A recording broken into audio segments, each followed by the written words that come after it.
Alors, hello tout le monde. Aujourd'hui, on va parler de Def Radio, donc l'album, plus précisément l'album Alarme de Def Radio. Il s'agit d'un album de Stone Rock. C'est un groupe, alors pour rappel, avant de commencer la vidéo, sur l'album de Def Radio.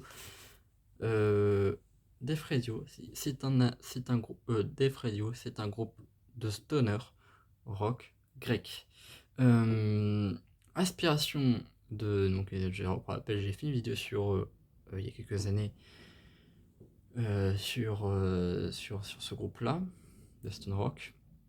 C'est des Grecs qui s'inspirent de Queen of the Stone Age dans leur inspiration, dans leur façon de écrire, les paroles et aussi surtout principalement la composition instrumentale. Donc là on va parler de leur premier album, premier ou deuxième album, tout du genre, qui est sorti en 2017, qui s'appelle Alarm. Donc j'ai déjà pas mal de. Ils en ont sorti en tout des albums, ils en ont sorti 5, dont un qui est sorti cette année. Fin 2025, pardon, qui est sorti fin 2025, qui est sorti plus précisément en fin 2025, c'était septembre 2025, qui est sorti et qui est incroyable. J'ai écouté, franchement, ça joue. Puis franchement, c'est plutôt pas mal. Donc dans cette vidéo, on va parler donc de cet album sous 3 chapitres. Un premier chapitre, on va parler donc de un petit aspect discographie assez court. Une partie, on va rappeler les noms des morceaux dans cet album-là avec la durée des morceaux, la durée de chaque morceau. Et une dernière partie, on va pouvoir parler. Donc, moi j'ai trouvé 2 avis différents, donc un avis positif et un avis un peu négatif, mais qui est quand même assez, qui est négatif, mais qui est assez objectif, qui est plus objectif que l'avis positif, qui est sur le premier avis, qui est plutôt positif, mais reste quand même assez intéressant. Les 2 avis sont assez intéressants, que j'ai trouvé sur leur site, sur le site que j'ai trouvé ces avis là. Donc voilà, on va pouvoir commencer la vidéo. Alarme de Def Radio. Donc il s'agit d'un album, c'est un album qui est sorti le 9 janvier 2017. Il fait partie du style stoner rock, rock alternatif et hard rock. Il s'agit uniquement de chansons en anglais. L'album dure 40 minutes 18. La liste des morceaux. La liste des morceaux. En premier, nous avons Aggravation, qui dure 3 minutes 25. En deuxième, on a Backseats, qui dure 5 minutes 06. En troisième, Vultures and Killers, qui dure 4 minutes 11. En quatrième, on a Anytime, 5 minutes 03. En cinquième, on a Flowerhead, qui dure 4 minutes 32. Revolving Doors, qui dure également 4 minutes 32.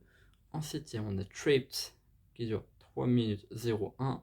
En 8, on a Oceanic Feeling, qui dure 4 minutes 23. Et en dernier, nous avions And We Just Pressed the Alarm Button, qui dure 6 minutes 05. Donc maintenant, on va pouvoir parler des 2 avis qui sont différents. Donc, un album un peu plus positif, qui est positif, mais qui est assez objectif.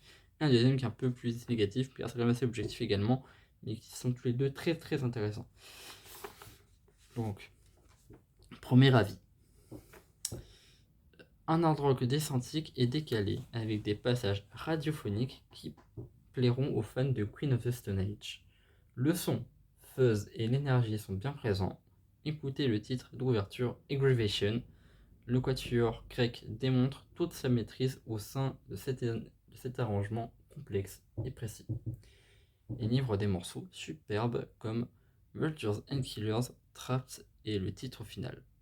Anytime, à la fois langoureux et entraînant, et sort contexte le titre phare de l'album. Fin du premier avis. Assez court, mais qui reste quand même intéressant. On va s'arrêter sur le premier avis, après pour faire un peu plus du premier avis, après on parlera un peu plus du deuxième avis.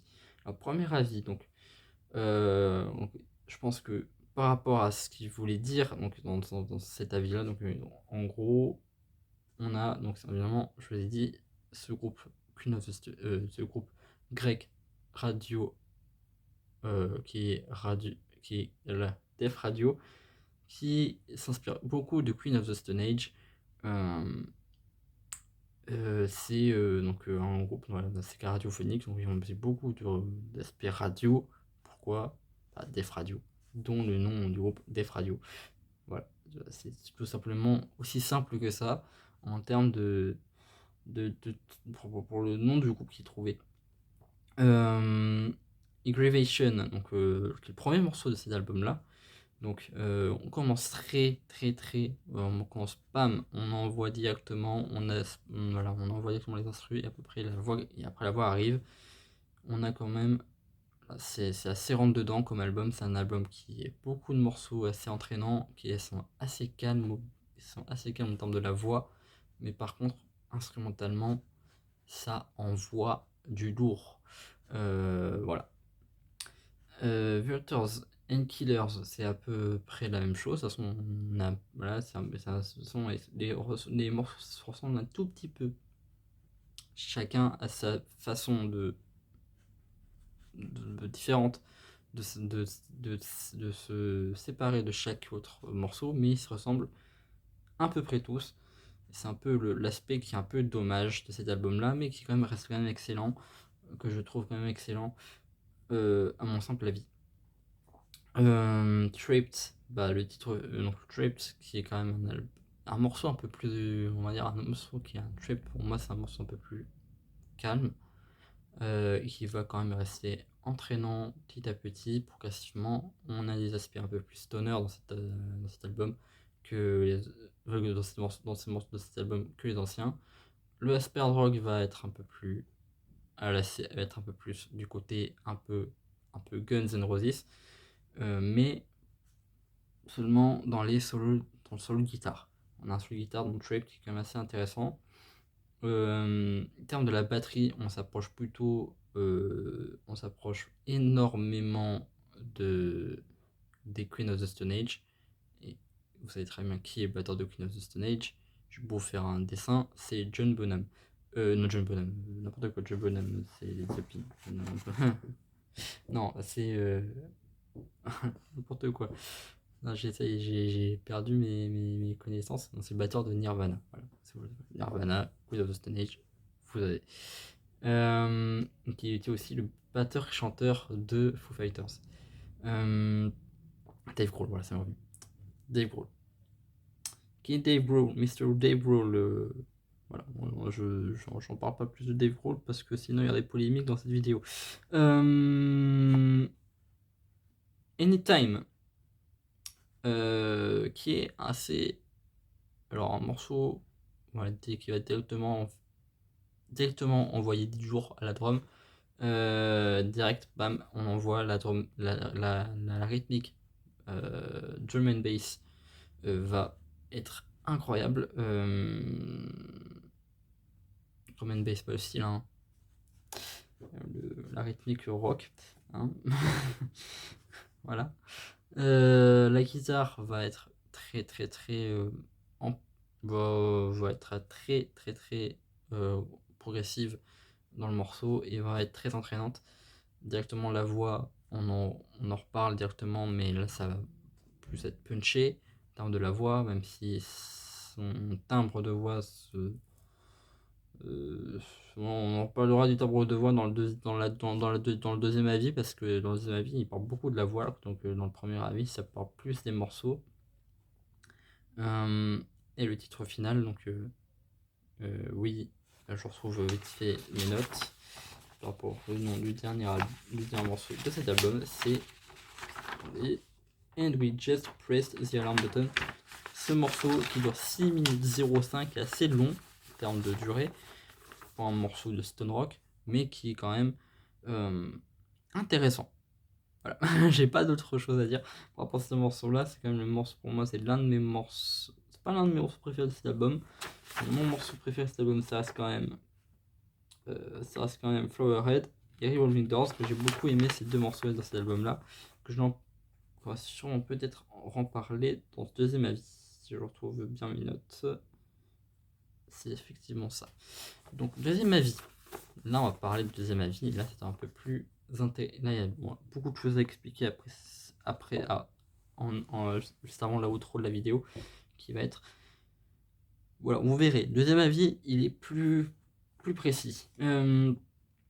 Donc, l'arrêt pompe de Kotsa, Qotsa, Kotsa, qui est ici assez violente. Kotsa, c'est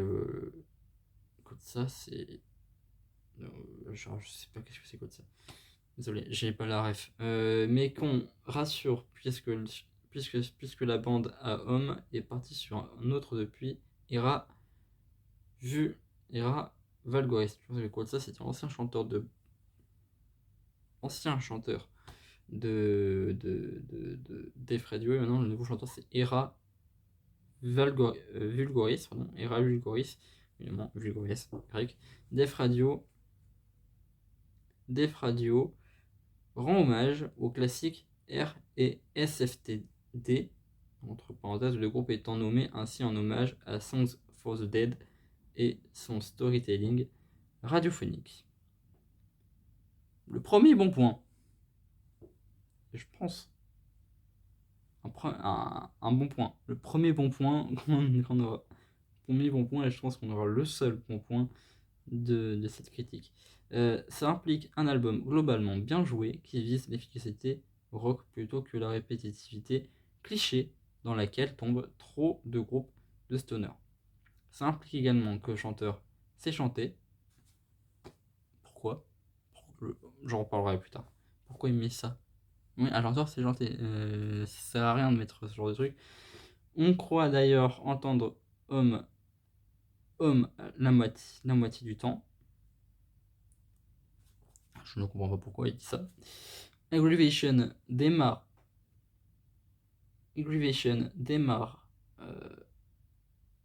pied au plancher, mais des titres comme Vultures and Killers, sur lequel le chanteur mime aussi schizophréniquement Greg Pachato en voix claire. Entre guillemets d'ailleurs. On va comprendre pourquoi d'ailleurs, on ne sait pas. Ou Revolving Doors, qui ressemble pas mal à Monsters and the Parasol, jusqu'à son refrain à la Royal Blood. Oui, il y a un petit côté Royal Blood dans l'aspect du chanteur. Si vous écoutez Def Radio, il y a un petit côté Royal Blood dans le timbre du chanteur, qui se ressemble beaucoup, qui est un peu relié au Royal Blood. Sont tout aussi convaincants. Efficaces, mais sans aucune originalité, on appréciera donc selon l'indulgence qu'on a vis-à-vis du plagiat éhonté. C'est vraiment très, ça fait mal d'entendre ce genre de critique quand on écoute ce groupe, que je trouve quand même excellent, mais il faut quand même dire que il a pas tort. Même si c'est assez dur ce qu'il dit là-dedans, mais il a pas tort dans ce genre de critique. Il dit donc en gros que on a pas mal de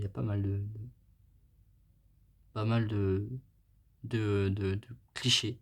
On sort du cliché déjà, on sort du cliché justement, et ça c'est un bon point. On sort du cliché de stoner rock un peu trop tendu dans les années 80-90, 2000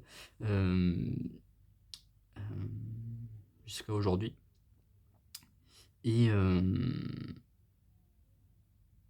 justement, donc il fait un petit rappel, enfin il ressemble, il y a un petit lien avec Royal Blood, pas simplement parce que le chanteur, il chante comme lui, il essaie de l'imiter, donc et ça fonctionne, mais ça pourrait mieux fonctionner, il n'est pas assez convaincu.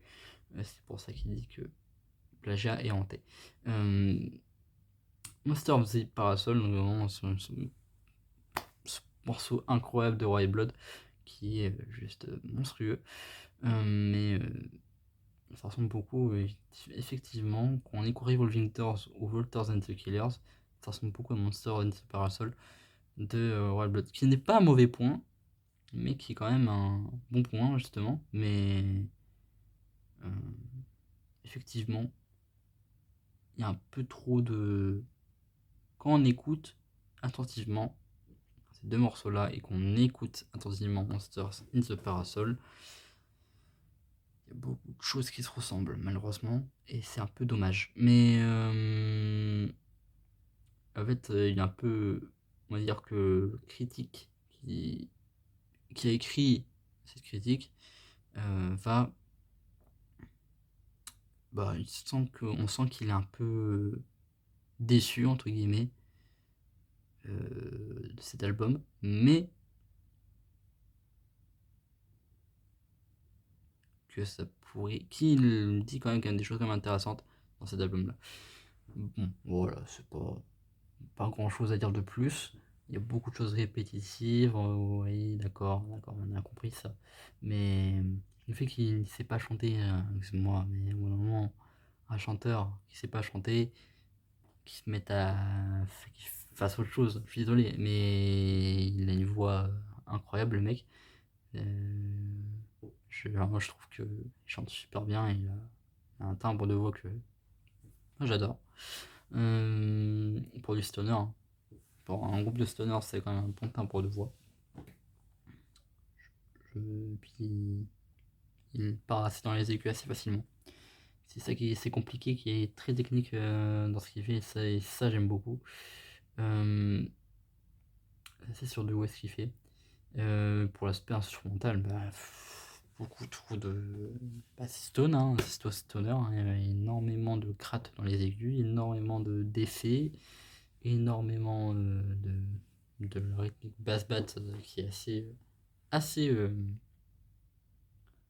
assez, mais qui est très, qui envoie, voilà, les rentre dedans, voilà, comme on aime, hein, le stone, hein.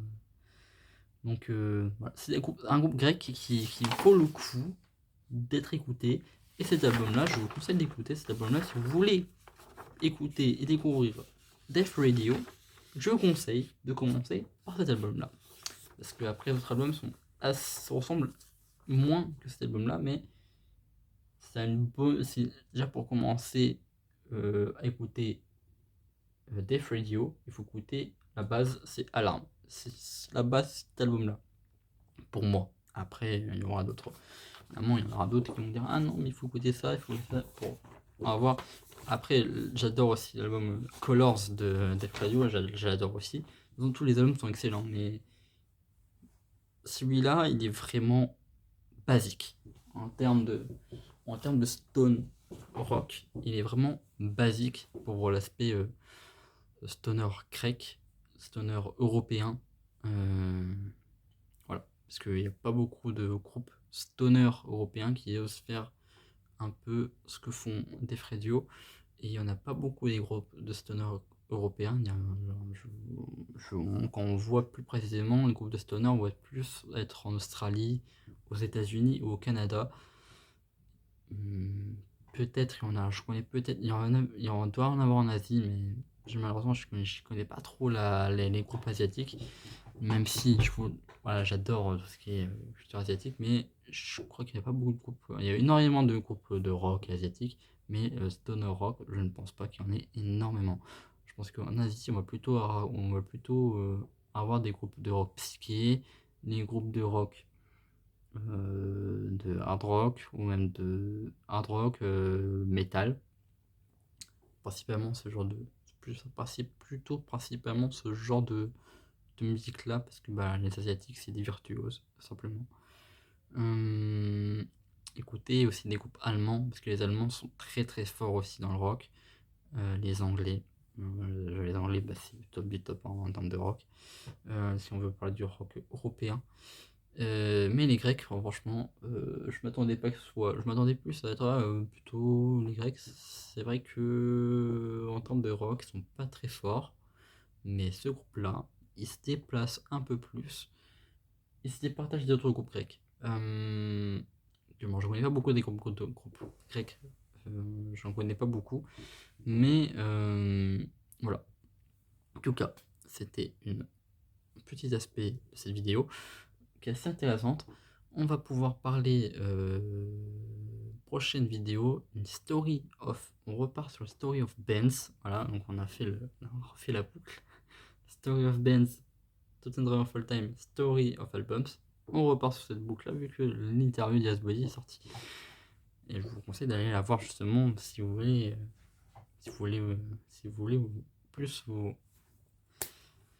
plus être dans la scène locale. Je fais une petite parenthèse par rapport à ça. Donc, prochaine vidéo, Story of Bands. Je vous ferai un sondage entre 3 groupes. Le groupe qui sort le plus, effectivement, sera la vidéo. Je vais faire entre 3 groupes. Je pense que là, j'ai découvert pas mal de groupes récemment via Spotify ou via les concerts que j'ai fait. Que j'ai pu faire et il y en a beaucoup, j'ai pris ma claque. Et je pense que ces Story of Bands, je vais plutôt les faire à la rentrée de septembre parce qu'il y a beaucoup de groupes que j'ai découverts et pense que je vais, à force, déjà on est déjà en à la mi-avril, il y a beaucoup de. On est déjà à la mi-avril, il y a beaucoup trop de choses à découvrir en termes de groupes de rock. Il y en a tellement. Comme on dit, on découvre pas assez. Et voilà, je fais ça tout simplement dans ma culture rock dans ma culture rock actuelle. Mais et voilà, il y a beaucoup. Là, j'ai découvert 3 groupes récemment. C'est du niveau, mais c'est impressionnant. Ça joue. Mais ces 3 groupes-là, je les ferai septembre 2000. Là, déjà, je vais vous présenter 3 groupes. Un groupe japonais, un groupe français et un groupe américain, je crois. C'est américain, je dois vérifier dans mes notes.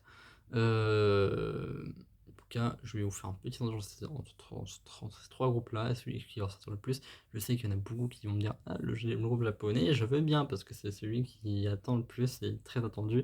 Je sais très bien, vous savez très bien derrière vous êtes très bien derrière votre appareil de quel groupe il s'agit quand je parle de ce groupe-là.